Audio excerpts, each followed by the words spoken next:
Subhanallah walhamdulillah wa la ilaha illallah.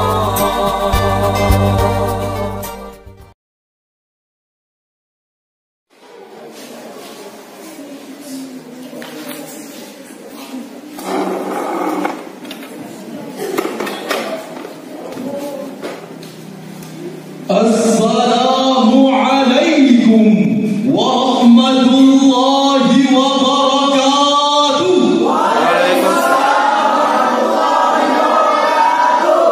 Alhamdulillahilladzi anzalal Qur'ana imaman wa nura. Wassalatu wassalamu ala sayyidina Muhammadil Mustafa wa ala alihi wa sahbihi ahli sidqi wal wafa. Amma ba'du. Majlis hadirin juga dan juga pecinta syarhil Quran yang kami muliakan. Berdasarkan data yang dilansir dari The Pew Forum on Religion and Public Life, bahwa Indonesia adalah negara yang besar, kaya raya, yang notabene penduduknya 87,2% merupakan penganut agama Islam dengan kitab sucinya Al-Quran.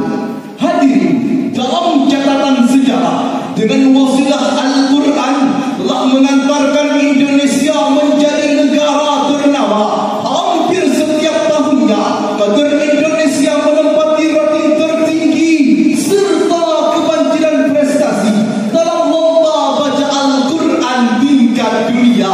Di sisi lain, Indonesia juga melahirkan para mufassir Al-Quran terkemuka. Sosok Buya Hamka dengan tafsir Al-Azharnya, Imam Quraisyihab dengan tafsir Al-Misbahnya, dan Profesor Hasbi As-Sidri dengan tafsir An-Nurnya.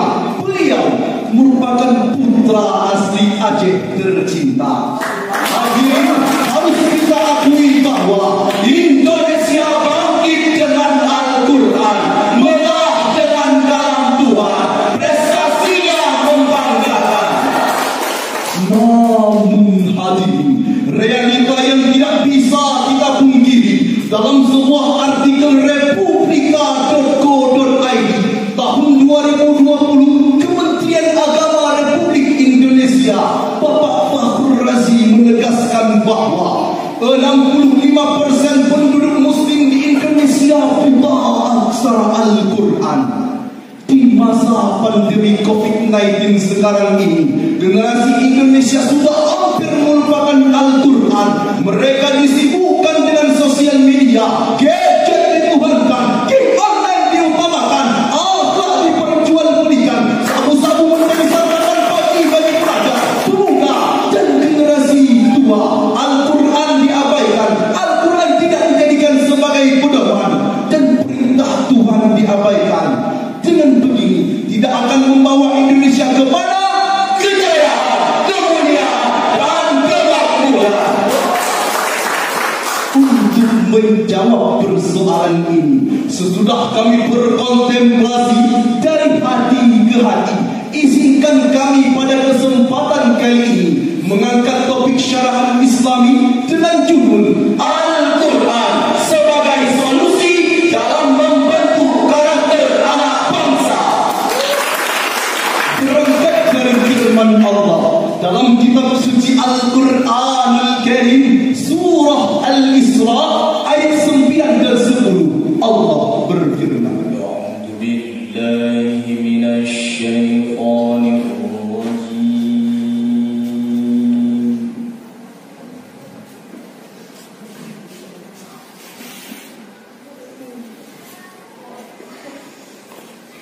Bismillahirrahmanirrahim.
وأن الذين لا يؤمنون بالآخرة أعتدنا لهم عذابا أليما. Aku berlindung kepada Allah dari godaan syaitan yang terkutuk dengan menyebut asma Allah yang Maha Pengasih, Maha Penyayang. Sungguh Al-Quran ini memberi petunjuk ke jalan yang paling lurus dan memberi kabar gembira kepada orang mukmin yang mengerjakan kebajikan, dan bahwa orang yang tidak beriman kepada kehidupan akhirat, kami sediakan bagi mereka azab yang pedih. Majelis hadirin yang kami muliakan, ayat yang dibacakan tadi terdapat huruf inna. Dalam disiplin ilmu nahwu disebut dengan taukid, artinya penguatan. Adapun jumlah fi'liyah setelahnya merupakan khabar inna, artinya Allah memberikan kepastian bahwa hanya dengan Al-Quran orang mukmin itu akan terhibur dan menjadi petunjuk kepada jalan yang lurus. Dalam tafsir Al-Bughawi, Abu Ahmad menjelaskan bahwa inna hadzal Qur'ana yahdi lillati hiya aqwam, ay ila tariqati allati hiya aswabu wa a'dal. Maksudnya Al-Quran ini menjadi petunjuk kepada jalan yang lurus, jalan kebenaran dan tepat sasaran. Yubashshiru, yakni Al-Quran, ajran kabira wa huwa al-jannah, azaban alima wa huwa an-nar. Maksudnya Al-Quran ini pula juga memberikan kabar gembira dan ketakutan kepada orang mukmin bahwa adanya surga dan neraka. Oleh karena itu hadirin, generasi yang diharapkan oleh bangsa ini ialah yang menjadikan Al-Quran sebagai imam, penuntun dan rambu-rambu dalam kehidupan. Al-Quranlah yang membentuk karakter anak bangsa menjadi teladan, tidak mudah diombang-ambing oleh zaman. Indonesia juga membutuhkan generasi Al-Quran yang kuat imannya, yang mampu mengacungkan awal rahmatan lil alamin, menerangi orang sesat menuju jalan akhirat, cerdas dan tangguh, bagaikan pohon yang menghujam ke bumi. Semangatnya bagaikan deburan ombak yang tak pernah lelah mengusap pantai, punya visi dan misi yang terarah, pemuda yang menjadi cahaya di tengah kegelapan, yang menjadi perahu bagi mereka yang ingin melintasi samudra, pemuda yang muncul bagai seteguk air di atas tanah yang gersang, bukan pemuda yang tersesat di tengah jalan, yang melupakan perintah Tuhan, yang mengabaikan petuah Al-Quran. Maka dari itu hadirin, Rasulullah bersabda dalam sebuah hadis yang diriwayatkan oleh Imam Malik dalam kitab Al-Muwatta, taraktu fikum amrayni la tudillu ma tamassaktum bihima, kitabullah wa sunnatu nabiyyi. Aku tinggalkan kepadamu dua perkara, engkau tidak akan tersesat selama berpegang teguh kepada keduanya, yakni kitab Allah dan sunnah Nabi-Nya.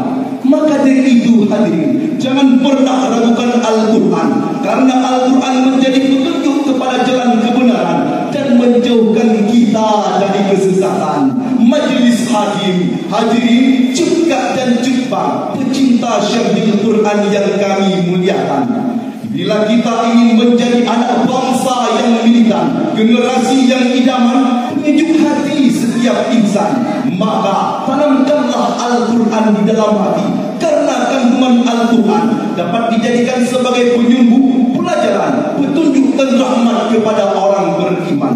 Sebagaimana yang termaktub dalam kitab suci Al-Quranul Karim, surah Yunus ayat 57,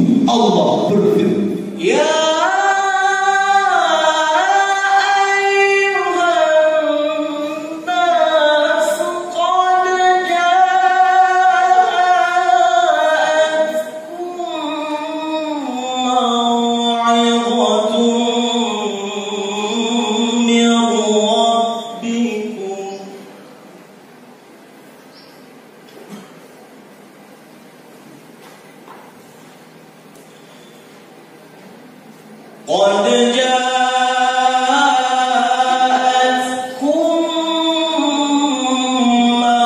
موعظة من ربكم وشفاء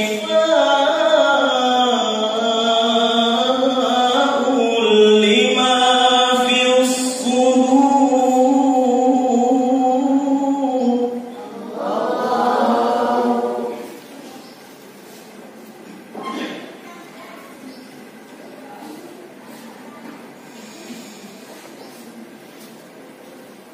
وشفاء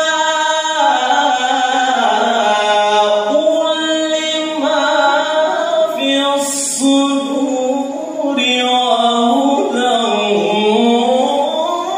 ورحمة للمؤمنين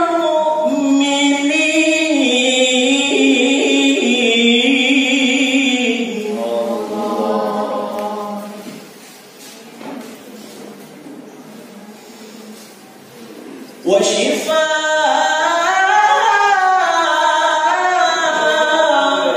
لما في الصدور وهدى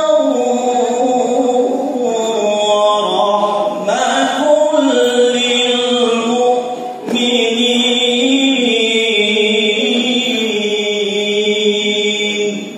Wahai manusia, sungguh telah datang kepadamu pelajaran Al-Quran dari Tuhanmu, penyembuh bagi penyakit yang ada dalam dada, dan petunjuk serta rahmat bagi orang-orang yang beriman. Majelis hakim, hadirin bintang-bintang syurga yang kami muliakan, implisi dari ayat tersebut mengingatkan kepada kita bahwa Al-Quran ini menjadi sebab untuk mendapatkan hidayah, menjadi obat dikala kita sakit dan susah. Al-Quran pula menyuguhkan pelajaran kepada pemuda-pemuda awam, sehingga Al-Quran ini menjadi solusi untuk membentuk karakter anak bangsa yang Qurani, karakter anak bangsa yang membina bukan menghina, mendidik bukan mendidik, mengobati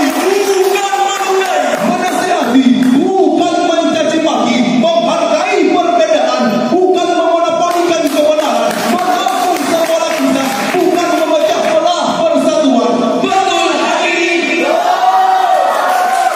Majelis hadirin yang kami muliakan, dari syarahan yang telah kami suguhkan tadi, kesimpulannya ialah bangsa ini akan jaya, tanah air ini akan mulia apabila penduduknya berpedoman kepada Al-Quran. Al-Quran dijadikan sebagai tuntunan untuk membawa Indonesia kepada ranah kejayaan, kemuliaan, dan kemakmuran. Demikian syarahan kami, dan akhirnya Sadaqallahul Azim. Maha benar Allah dengan segala firman-Nya. Hidup harus berarti